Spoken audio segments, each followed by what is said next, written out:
할렐루야. 10월 31일 금요일 매일 성경 묵상입니다. 오늘 말씀은 역대하 36장 1절에서 23절의 말씀입니다. 오늘날 세상은 민주진영의 미국과 공산진영의 중국이 크게 대립하는 것을 볼 수 있습니다. 우리나라는 이 둘 사이에 끼어서 이 정권이 집권하면 이쪽으로, 저 정권이 집권하면 저쪽으로 조금씩 이렇게 치우치는 것을 볼 수 있죠. 오늘 말씀에 그러한 상황들이 나옵니다. 애굽과 바벨론 사이에서 위험한 줄타기를 하는 유다 나라입니다. 요시야 왕 이후 남유다는 요아스, 요야김, 요야긴, 시드기야 이렇게 막을 내립니다.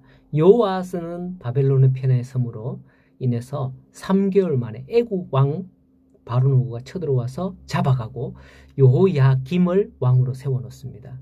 이렇게 요야김은 11년간 왕이 되지만은 이 또한 바벨론 왕 느부갓네살이 와서 치고 잡아감으로 요야김이 왕이 됩니다.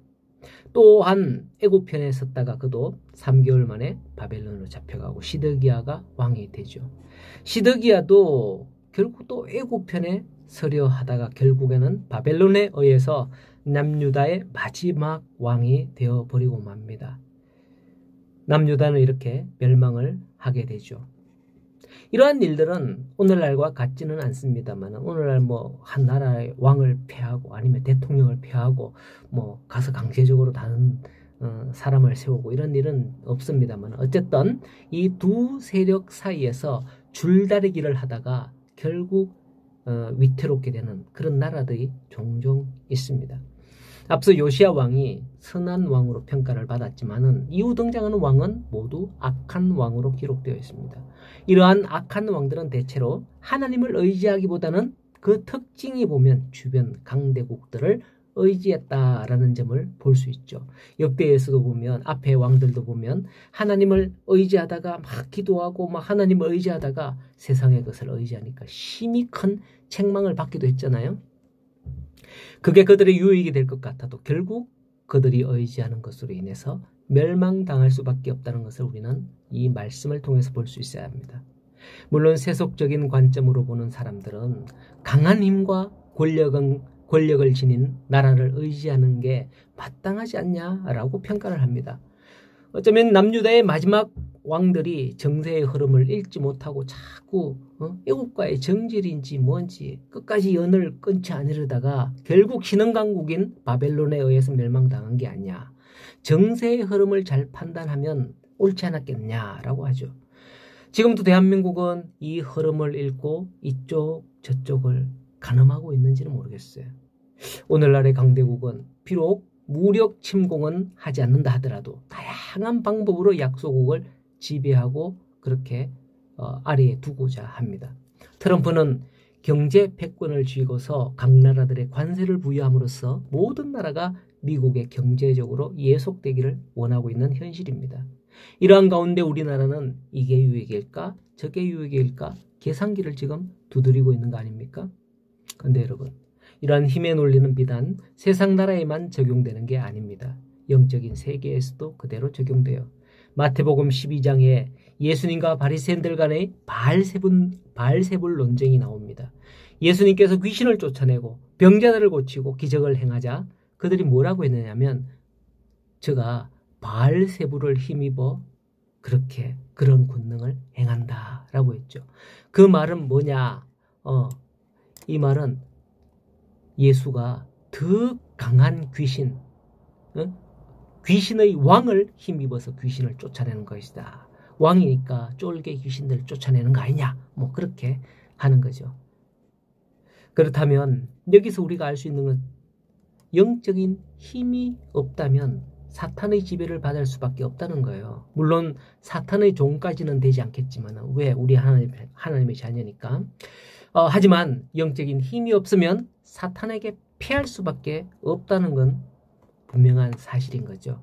우리는 영적인 힘을 가져야 되고 영적인 힘을 가지신 예수 그리스도의 이름으로 나아가면 되는 줄로 믿습니다. 오늘날 이 문화와 미디어를 보면 예수의 이름으로 나아가지 않고 사탄의 문화, 사탄을 숭배하는 문화가 알게 모르게 그 속에 스며 있는 것을 알 수가 있어요. 하나님을 믿지 않는 자들은 사탄이 힘 있는 존재로 그렇게 생각하고 있습니다. 그렇기 때문에 사탄을 숭배하면서 사탄의 힘을 얻는다라고 생각을 하는 거죠. 힘의 논리를 돈과 부에 연관시켜 그것을 취하려는 그런 세속 문화들이 참 많습니다. 우리는 이러한 일들을 두고서 경계하고 기도해야 돼요.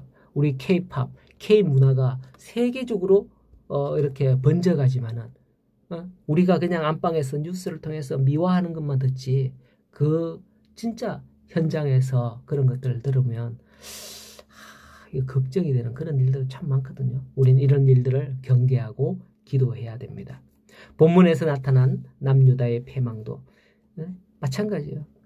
지극히 높으신 자가 인간의 나라를 다스린다 했는 그 다니엘 4장의 말씀처럼 역사의 본질을 안다면 유다의 패망을 단순히 인간 세상의 패권 다툼의 결과로 그 정세를 잘못 읽은 결과로만 볼 수 없는 거예요. 지극히 높은 권력을 가지시는 다스리는 자, 하나님의 영적인 인도하심의 결과이며 하나님의 진노의 결과인 것입니다. 그게 그들의 그릇된 판단을 갖도록 할 수 있다는 거죠. 결국 남유다는 시드기야 왕을 마지막으로 멸망하지만은 맨 마지막에 보면 바사왕 고레스가 예레미야의 예언대로 70년 만에 유다를 포로에서 해방시켜 줍니다. 바사는 페르시아이죠. 한자어로 줄여서 바사 이렇게 적는 걸로 알고 있습니다. 바벨론은 페르시아에 의해서 멸망당하고 페르시아의 왕이 된 고레스가 칙령을 내려서 유대인들을 고국으로 돌아가라 라고 허락하는 거죠. 이 내용을 보면 그냥 페르시아가 주권을 잡고 저절로 또는 우연히 그래 된 게 아니라 22절에 예레미야의 입으로 하신 말씀을 이루려 했다라고 하는 거죠. 그 말씀대로 되어진다는 그것을 여기서 명시하는 것을 봅니다. 이렇게 하나님께서 다윗의 등불을 끄지 않으시겠다 예언하는 그 말씀을 이어가셨고 다윗의 후손으로 예수 그리스도가 이 땅에 오시게 하는 그러한 것입니다. 혹시 오늘 우리는 이 둘 사이에서 머뭇거리고 있는 게 없는지요? 그러한 일이 있을 때 우리는 어떤 선택을 해야 합니까? 반드시 영적으로 믿음의 선택을 해야 합니다.